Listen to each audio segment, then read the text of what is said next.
Hello student, आज हम इस क्लास में महाराजा गंगा सिंह विश्वविद्यालय बीकानेर यानी एमजेएसयू बीकानेर के यूजी फर्स्ट ईयर में इस बार इस सेशन से सेमेस्टर प्रणाली लागू की है। तो हम आज इस क्लास में बीएससी सेमेस्टर फर्स्ट के बारे में डिस्कस करेंगे। तो आज का अपना सब्जेक्ट है मैथमेटिक्स और उसका पेपर है फर्स्ट। स्टूडेंट, हमारे जो सेमेस्टर फर्स्ट है उसमें मैथमेटिक्स के 3 पेपर होंगे, जिसका पहला पेपर है ग्रुप थ्योरी यानी कि समूह सिद्धांत का। आज हम इस क्लास के अंदर पेपर पैटर्न यानी परीक्षा जो जनवरी 2024 में होगी उसमें पेपर किस प्रकार आएगा, कितने सेक्शन में और कितने नंबरों का होगा उसके बारे में डिस्कस करेंगे।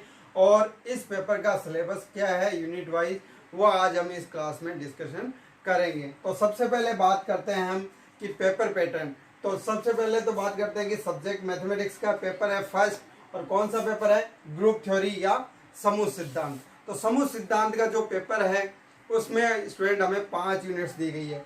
तो देखो स्टेप बाय स्टेप हम इसके बारे में डिस्कशन करते हैं। तो सबसे पहले हम बात करते हैं कि समूह सिद्धांत यानी कि ग्रुप थ्योरी का जो पेपर है उसमें मैक्सिमम मार्क्स कितने हैं और मिनिमम मार्क्स कितने हैं, यानी कि हमें पास होने के लिए कितने मार्क्स लाने होंगे। और मैं कहता हूँ स्टूडेंट, यदि आप स्टेप बाय स्टेप तैयारी करते हो तो एग्जाम में मैथ एक ऐसा सब्जेक्ट है जिसमें एक भी नंबर कटता नहीं है। तो यहाँ पे ध्यान रखें। तो अपना पेपर है पेपर फर्स्ट, कौन सा है, ग्रुप थ्योरी।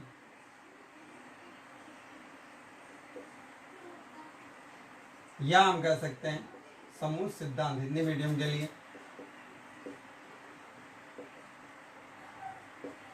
तो फिर इसमें जो अधिकतम मार्क्स होंगे, अधिकतम नंबर होंगे, मैक्सिमम मार्क्स, वो हमारे पास स्टूडेंट इस पेपर के होंगे। मैक्सिमम मार्क्स वो होंगे 40, यानी कि 40 नंबर का पेपर हमारे एग्जाम में आएगा। मिनिमम मार्क्स यानी कि पासिंग मार्क कितने होंगे इसके लिए, पासिंग मार्क्स होंगे स्टूडेंट 14, यानी कि आपको 14 नंबर यहाँ पास होने के लिए चाहिए। फिर बात करते हैं कि पेपर पैटर्न किस प्रकार आएगा। तो पेपर पैटर्न की बात करते हैं। पेपर पैटर्न, तो पेपर पैटर्न जो स्टूडेंट एग्जाम कब है, एग्जाम डेट का ध्यान रखना है हमें, उसके अकॉर्डिंग ही हमें तैयारी करनी है। तो जनवरी 2024 के अंदर पेपर होंगे स्टूडेंट, तो उसके हिसाब से ही तो पेपर पैटर्न है स्टूडेंट। सबसे पहले हमारे पास आती है 3 सेक्शन में बटा हुआ रहेगा। तो सेक्शन फर्स्ट है सेक्शन ए। सेक्शन ए के अंदर हमें 10 क्वेश्चन मिलेंगे और 10 क्वेश्चन में सभी क्वेश्चन क्या होंगे, 0.5 मार्क्स का होगा, यानी कि टोटल हमें 5 मार्क्स का यहाँ पे पूरा का पूरा ये सेक्शन होगा, सभी पर्सन हमें करने हैं। फिर बात आती है सेक्शन बी। तो सेक्शन बी होगा स्टूडेंट, इसमें पर यूनिट आपको 2 क्वेश्चन मिलेंगे। 5 यूनिट से हमारे कोर्स में, यानी कि इसमें 10 क्वेश्चन मिलेंगे। सभी यूनिट से हमें एक एक क्वेश्चन का चुनाव करना है और उसे सॉल्व करना है। तो यहाँ पे हमें 5 यूनिट से 5 क्वेश्चन करने होंगे। पर क्वेश्चन 2.5 मार्क्स होंगे, यानी कि हमारे पास ये जो सेक्शन है ये 12.5 यानी कि 12.5 मार्क्स का ये सेक्शन होगा। फिर बात आती है सेक्शन सी, जो मोस्ट इंपॉर्टेंट है स्टूडेंट, सेक्शन सी। यदि सेक्शन सी के भी क्वेश्चन अपन कर लें तो इजीली फर्स्ट डिवीजन बन जाती है। तो देखो इसमें आपको 5 क्वेश्चन दिए जाएंगे, पर यूनिट 1 क्वेश्चन, और तो बड़े क्वेश्चन दिए जाते हैं। तो इसमें हमें केवल 3 क्वेश्चन करने हैं आउट ऑफ 5 क्वेश्चन, यानी 5 क्वेश्चन में से कोई भी 3 क्वेश्चन करने हैं जो हमारे पास मन में है, जो हमें अच्छे लगते हैं। और पर क्वेश्चन होगा 7.5 मार्क्स का, यानी कि टोटल हो जाएंगे 22.5, यानी 22.5 नंबर का ये पूरा सेक्शन होगा। टोटल हमारे पास जो पेपर होगा स्टूडेंट, टोटल मार्क्स कितने हो जाएंगे, ये टोटल मार्क्स जब हम इनको ऐड करेंगे तो हमारे पास क्या हो जाएगा, 40 मार्क्स। इनमें से हमें 14 मार्क्स लाने हैं, मिनिमम कितने, 14 नंबर लाने हैं पास होने के लिए। तो ये तो हमारे पास पेपर पैटर्न होगा।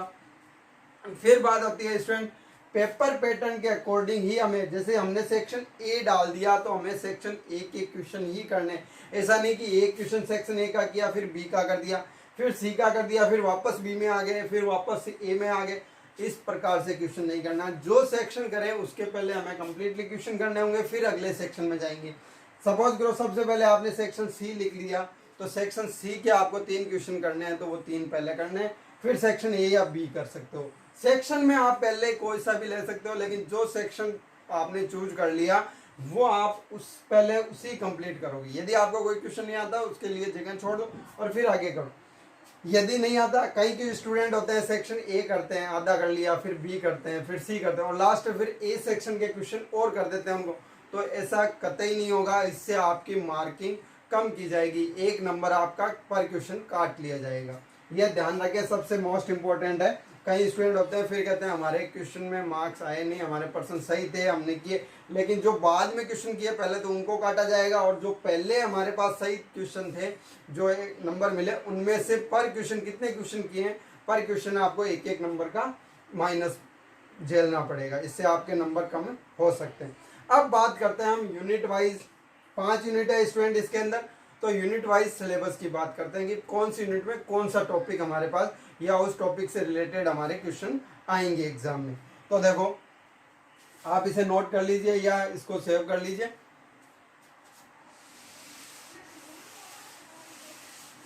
अब बात करते हैं हम सिलेबस।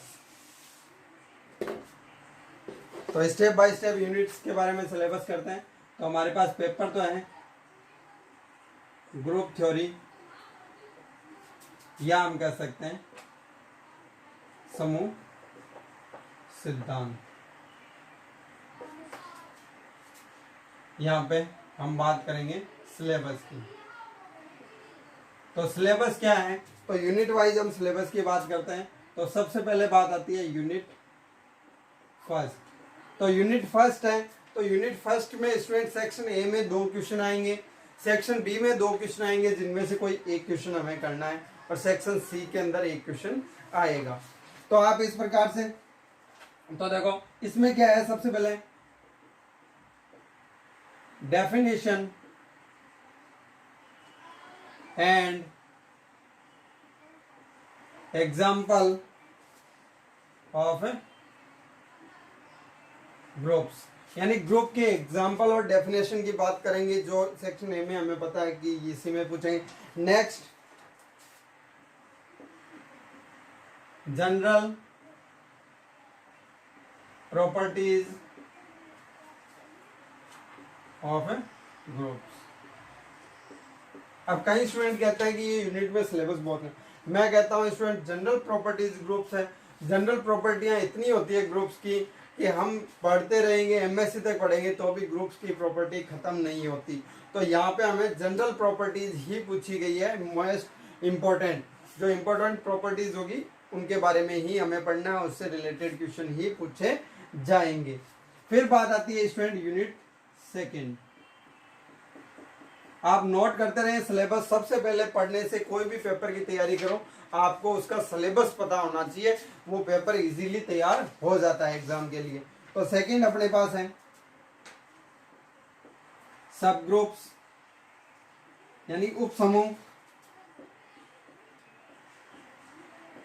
साइक्लिक ग्रुप्स यानी चक्रीय समूह। स्टूडेंट जो हिंदी मीडियम के हैं, मैं साथ साथ में वर्ड बोल रहा हूँ, वैसे जनरली हिंदी और इंग्लिश सेम ही होती है मैथ में।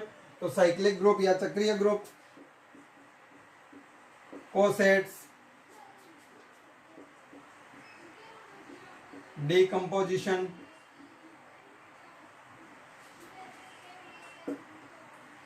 कोसेट्स होंगे स्टूडेंट सह समुच्चय, जो हमने अच्छे तरीके से एग्जाम में बहुत ही नंबर कैरी करने के लिए डेफिनेटली एक क्वेश्चन इससे पूछा ही जाता है कोसेट से।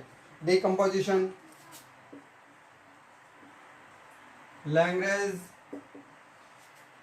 लैग्रेंजियन थ्योरम, जो लैग्रांज थ्योरम है स्टूडेंट बहुत ही सिंपल थ्योरम है, कई बार एग्जाम में डेफिनेटली यहाँ से पूछी जाएगी। And it's concept sequences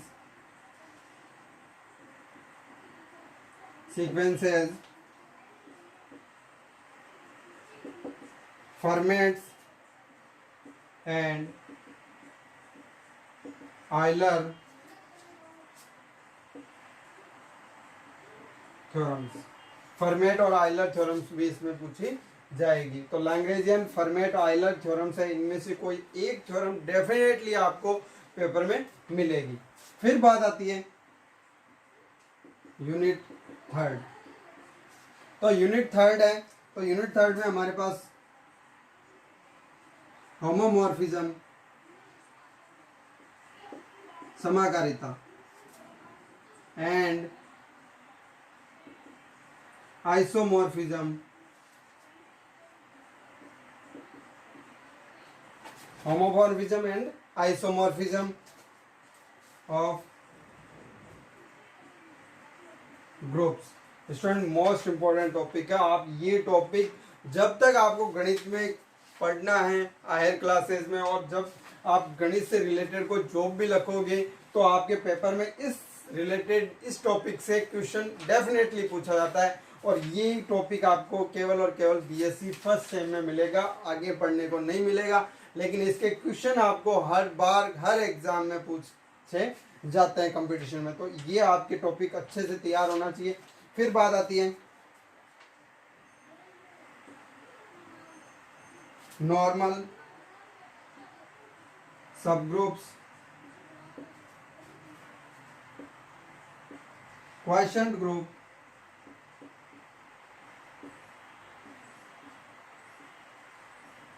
quotient groups, then fundamental theorem of homomorphism,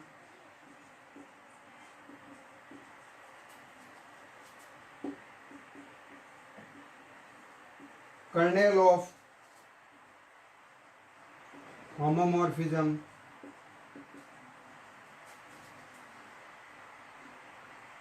and its properties। तो ये स्टूडेंट अपने पास यूनिट थर्ड होगी। जो यूनिट थर्ड और यूनिट फर्स्ट स्टूडेंट जो अपने कम्पिटिटिव एग्जाम्स हैं, जो हमने सोचे हैं बीएससी या बीटेक करने से के लिए कि भाई मैथ से रिलेटेड जॉब लगेंगे, चाहे वो टीचर जॉब हो, चाहे हम आईएएस का एग्ज़ाम हो, जो मैथ से रिलेटेड है जॉब्स, जैसे बराक में जाना हो, इसरो में, डीआरडीओ में, तो सब में स्टूडेंट इससे रिलेटेड क्वेश्चन वहाँ पे पूछा जाएगा जो अपने ग्रेजुएशन लेवल पे एग्जाम होते हैं।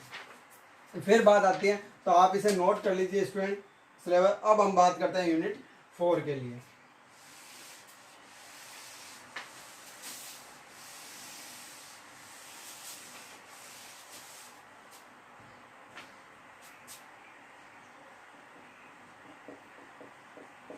यूनिट 4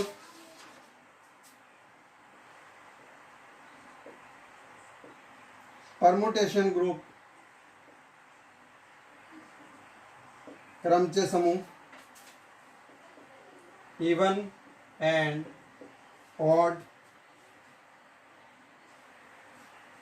इवन ऑड एंड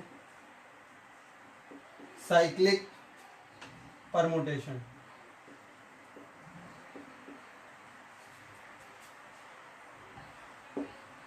यानी कि क्रमचय ग्रुप, जो क्रमचय समूह है इसमें इवन, सम, विषम, ऑड एंड साइक्लिक यानी चक्रीय क्रमचय ग्रुप यानी परमुटेशंस, ट्रांसपोजिशंस,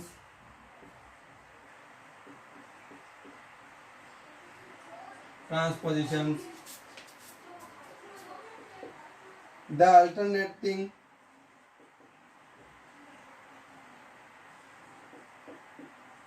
alternating ग्रुप्स, एकांतर ग्रुप, कॉन्जुगेंसी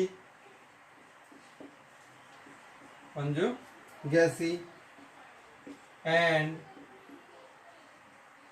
सिंपल ग्रुप।